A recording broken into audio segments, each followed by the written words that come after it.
60-foot freighter is headed for an out-of-control collision with a crowded riverfront complex. The 80-ton vehicle, named the Brightfield, has lost engine power in the crowded waters in the port of New Orleans and can't stop. The impact that follows will tear into a hotel and a shopping mall, putting hundreds of people at risk in a path of massive destruction. Earlier that day, tourists Sam and Allison Bono are enjoying their honeymoon in New Orleans. It is their last day in the city, and they are spending it in the Riverwalk Mall, where Sam is shooting home video of their trip. Suddenly, the mall is enveloped in chaos. You could hear people yelling, "Get out of the mall, get out of the mall." And the first thing I thought was, oh my gosh, a bomb. Confused and frightened, the Bonos begin searching for a way out. From her position on the mall's top floor, cooking instructor Susan Murphy sees what is about to happen. I heard a horn blow from a ship, and I looked up and saw the ship coming right for the Riverwalk. The Brightfield is now only 3 minutes away from slamming into the shore. Frantically, the pilot radios a warning to the Coast Guard. I just lost my engine. Alert everyone in the harbor to watch out. The crippled freighter careens not only towards the Riverwalk Mall, but also a cruise ship, a packed hotel, and a casino boat jammed with gamblers. I'm gonna hit that damn cruise ship. Call him or do something. I'm going right for him. The pilot then takes evasive maneuvers, according to Coast Guard Commander Ken Paris. The pilot called for right full rudder in an attempt to steer away from the pier. He started sounding the emergency horn to warn other boats and people in the area of the impending disaster. The harbor master comes up with a last-ditch plan. Okay, you want me to get some tugs? Roger, roger. He sends them speeding to intercept the onrushing freighter. Before the tugs arrive, however, there is a spark of hope. The Brightfield's crew finally manages to restart her huge diesel. They throw the engine into reverse. They did what a crew would be trained to do. The process just took too much time.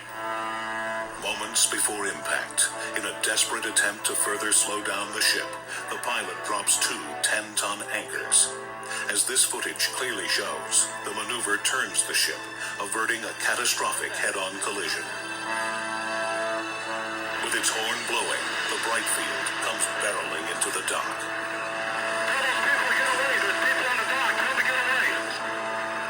The first thing hit is the Hilton Hotel and a parking structure.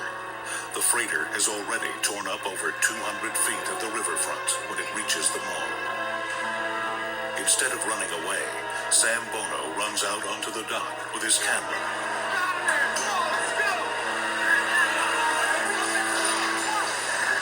As the ship tears into the dock, Sam is nearly thrown to the ground by the shaking.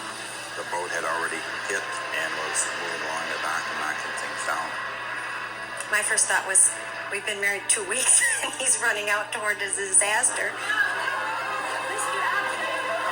The building shook, tiles were falling, stores were collapsing, and you saw some people injured with blood that had been cut by flying glass. And then when I smelled gas, I knew it was time to get out. But the horror doesn't end. The big ship still won't stop. Okay, warn the gambling boat. I'm going right for him. He's gonna hit the riverboat now. Oh my God, look at the people rushing to get off. Oh my God. There was only 2 ways to get off the gambling ship, and they could see that coming right towards them. Finally, the Brightfield comes to a halt, just a few dozen yards from the casino boat. He ate the dock up. The hotel collapsed, man. He got the hotel that fell off. Oh, Jesus. They got a mess here. More than 100 people are injured, but miraculously, no one is killed.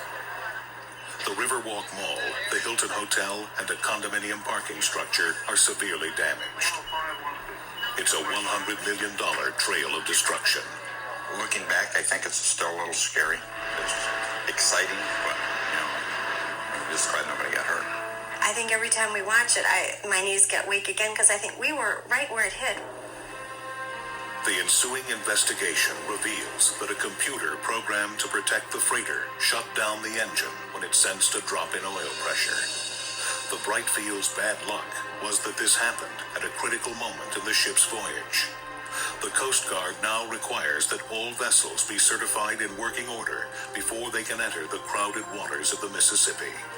They also require all freighters to have an operating override system that can provide full power on command, a requirement that could have prevented this crash.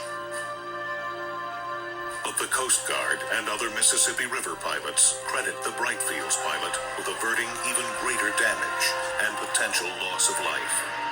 By giving advance warning and using his anchors to turn the vessel, he spared New Orleans what could have been a truly deadly tragedy.